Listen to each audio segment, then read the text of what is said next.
ආයුබෝවන් ආදර දුවේ පුතේ. අද අපි හදන්නේ මොකද්ද? අපි අද හදමු මාළුවෙක්. මේ බලන්න.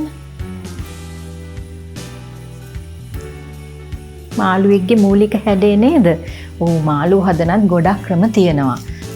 මම මේ හදන්න යන නිර්මාණය මං කැමති අපේ පෙර පාසල් වල දුවලා පුතාලා එහෙමත් නැත්නම් ප්‍රාථමික පාසලේ 1 වසර 2 වසර 3 වසර වගේ ඉන්න දරුවෝ එකතු වෙන හදන්න උත්සාහ කරනවා නම් මම ගොඩක් කැමතියි. මොකද මාළුවෙක්ගේ මූලිකම හැඩය හදන හරිම සරල ක්‍රමයක් තමයි මේක. මම අද හිතුවා දුවලා පුතාලත් එක්ක මේක හදලා ලස්සන පොඩි මාළු ටැංකියක් හදලා බලමු කියලා. එහෙනම් අපි හදමු.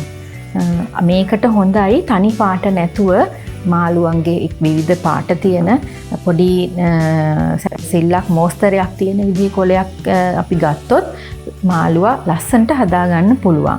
මේ වගේ කොලයක් ගන්න අපිට මේකෙන් ත්‍රිකෝණික හැඩයක් එන අර අපි ඇතුළට නමන ක්‍රමේ. ඒ කියන්නේ මේ බලන්න. අපි මේ කොලෙන් මෙන්න මෙහෙම ත්‍රිකෝණයක් එන විදිහට දෙකට නමමු.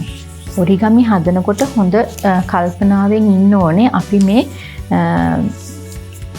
මේක නමන්නේ දෙකට නමනකොට ත්‍රිකෝණයක හැටේ නමන්නේ මේ වගේ ඍජු කෝණාශ්‍රයක් එන විදිහට නමන්නේ. ඒක බලා ගන්න ඕනේ. ඒක වැරදුනොත් අපි කරන නිර්මාණ ගොඩක් වැරදෙනවා.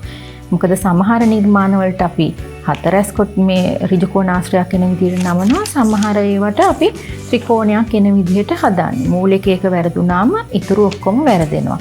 මේ මාළුවගේ වරල් ටිකක් අපිට දිගට ගන්න ඕනේ හින්දා අපි මේක නමන්නේ මෙන්න මෙහෙම ත්‍රිකෝණයක හැඩයක් එන විදිහට. මේක දිග ඇරලා ඒ අනිත් පැත්තටත් මේක ඒ විදිහටම නමා ගන්නවා.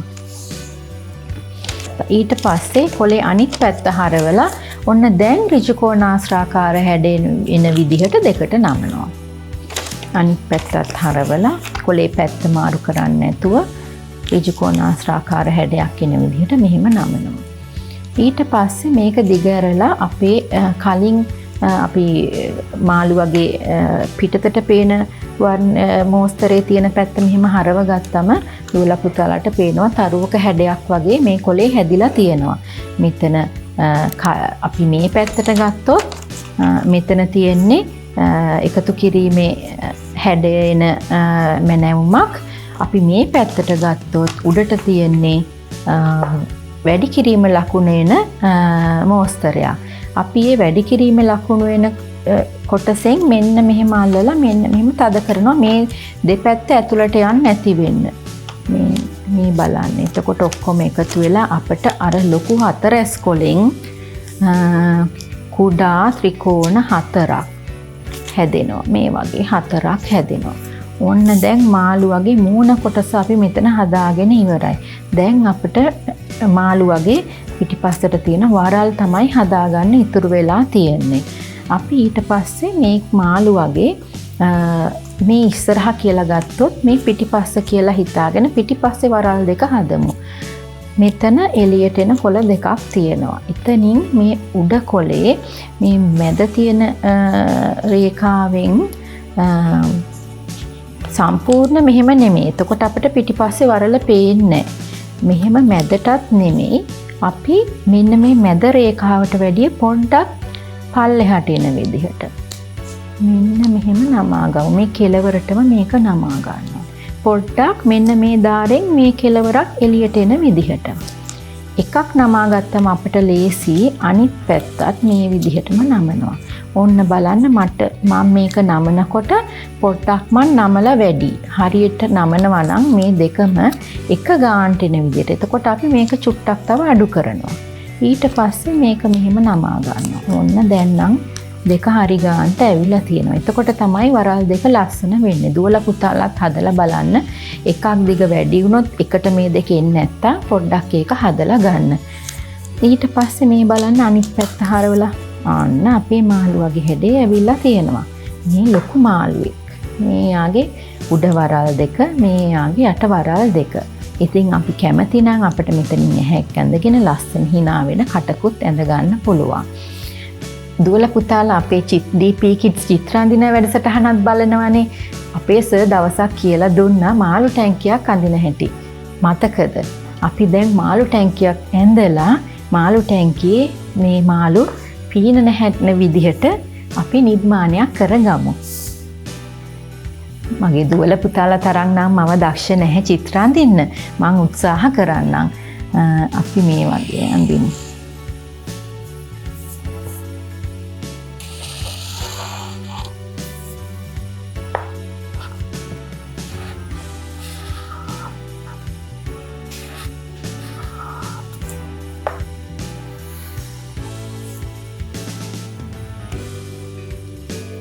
අපි මේක අලව ගන්නකොට ඉස්සෙල්ලා අපේ මේ වරල් දෙක අපි පොඩ්ඩක් ගම් ටිකක් ගාලා අලව ගමු.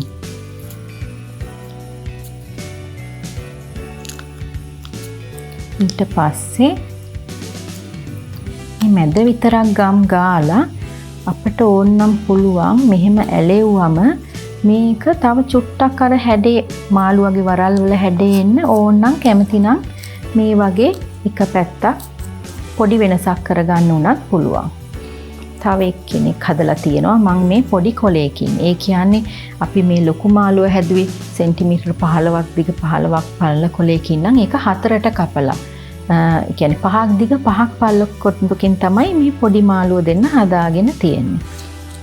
ඒක අපිට ඒ වගේ කැමති පාටකින් කැමති ප්‍රමාණයකින් හදාගන්න පුළුවන්. හතරස් කොලයක් තියෙනවා නම් ඕනෙම පාටකින් කැමති ප්‍රමාණයකින් හදාගන්න පුළුවන්.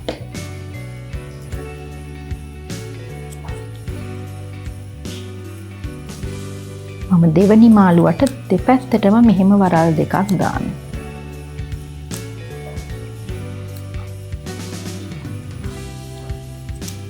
හරි. දැන් මේ මාළු ටැංකියේ අපි ලස්සන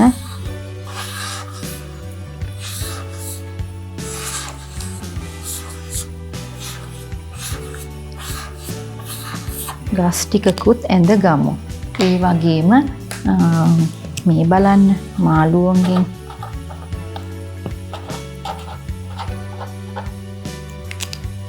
මම කිව්වනේ මම නම් මගේ දුවල පුතාලා තරම් චිත්‍ර අඳින්න දක්ෂ නෑ කියලා.